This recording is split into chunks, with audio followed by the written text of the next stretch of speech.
This study would not be complete if I didn't talk about Ezekiel 38 and the Gog and Magog war. I want to comment a little bit on the camp of the saints and the beloved city before I get going with it. I have the impression that this a camp of the saints really looks like the how even today the Feast of Tabernacles is celebrated, like by pitching a tent out in the backyard. And I am very much under the impression, it's just my opinion, but I'll be getting a little bit of confirmation reading Ezekiel that this was a very agrarian society. A simple life, raising livestock, having a big garden, having fruit trees, that type thing, horses. And when we get into Ezekiel 38, there is a confirmation. Let's look at it.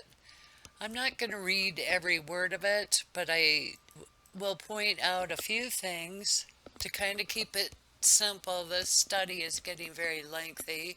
And again, I urge people to read all of it.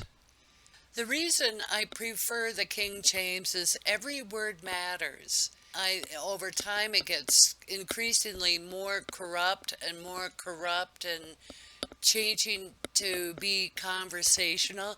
Yeah, I stumble over my words, not so much reading it, but trying to read it out loud is another matter. So forgive me in advance. But I think the KJV is as good as it gets for us in this day and age. Okay, Ezekiel 38, and a couple things I noticed, share with you from the jump. There's a couple things going on here. There are two time frames, and this is the latter years, and as we get into it, and there's in old times. In the latter years, it's addressing my people of Israel, and in old times, it's addressing the land of Israel. It's a bit of a confirmation that on the spiritual level, Jesus wanted people saved. That was his primary goal. And as we'll see here, the land comes later. Preceding Ezekiel 38:8, it's gearing up for the Gog and Magog war. And after many days thou shalt be visited in the latter years, thou shalt come into the land that is brought back from the sword. I would suggest that means these people are not in a war zone. They're free of war and is gathered out of many people. Back to Daniel in the 70 weeks. I confirm the covenant with many for a week. To me, this suggests Jew and Gentile. Against the mountains of Israel, which have been always waste. And that's true. The land of Israel is in the desert. It was not prime real estate, that's for sure. But it is brought forth out of the nations, they shall dwell safely, all of them. I read this to mean Jews are brought out of a wasteland and they dwell safely somewhere else. Where is it? I don't know. Next in verse 9 and going along, it's talking about this gearing up for war.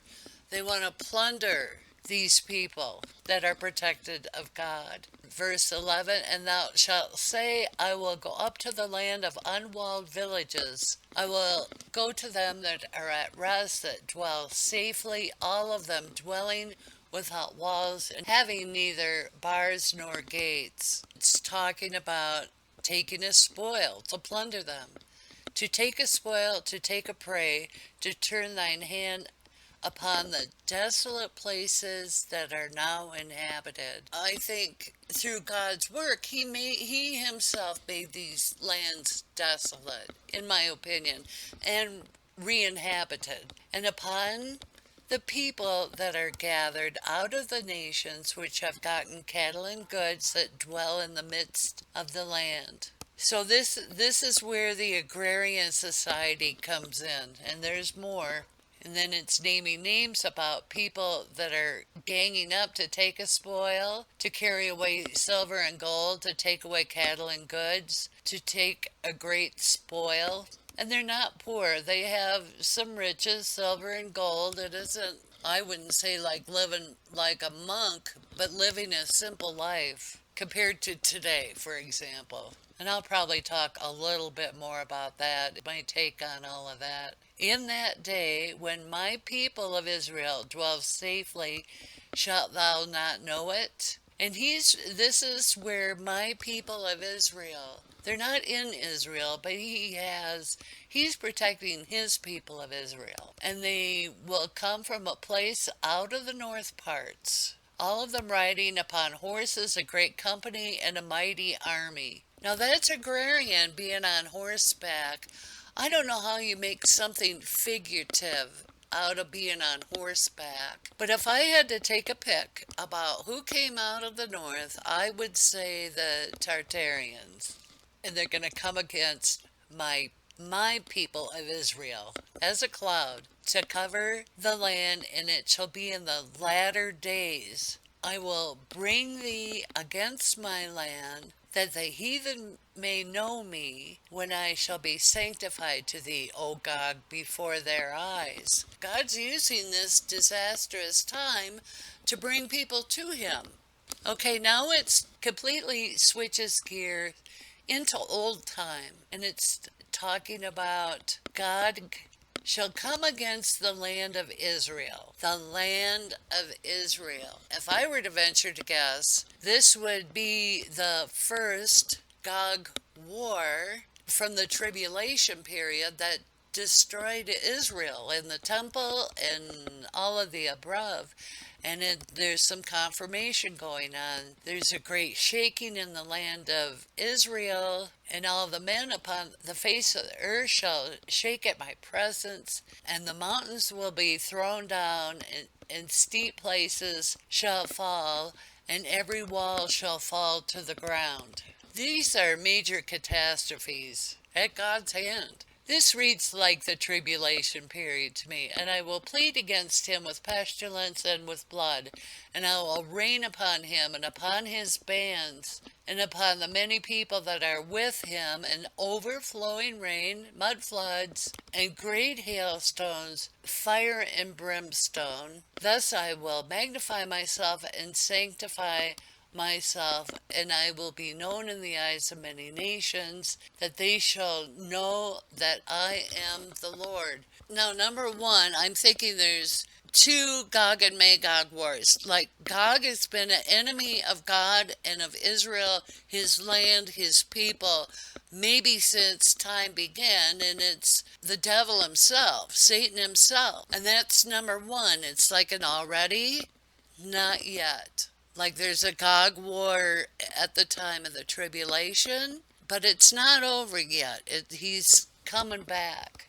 Go back to Revelation 20 again, and when the 1,000 years are expired, Satan shall be loosed out of his prison, and shall go out to deceive the nations which are of the four quarters of the earth. Now this would be the latter day, not in old times, in my opinion. And they're surrounding the camp of the saints. Verse 10 does my heart good.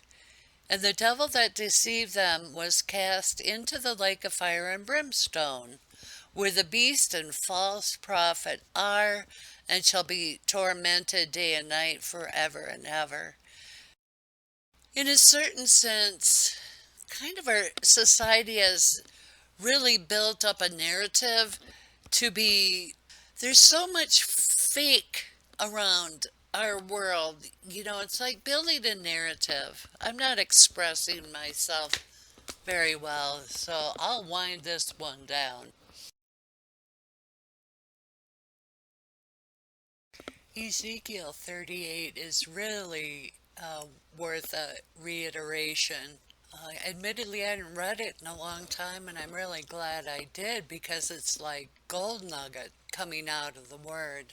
It seems chronologically it's out of order because Jacob's trouble would be in old times, and that's Gog shall come against the land of Israel. The verses read a lot like the tribulation period, such as pestilence and with blood, and I will rain upon him and upon his bands and upon many people that are with him, and overflowing rain. And this is especially like the tribulation, great hailstones, fire, and brimstone. The latter years are is more involved with the people of Israel that dwell safely with the people that are gathered out of the nations.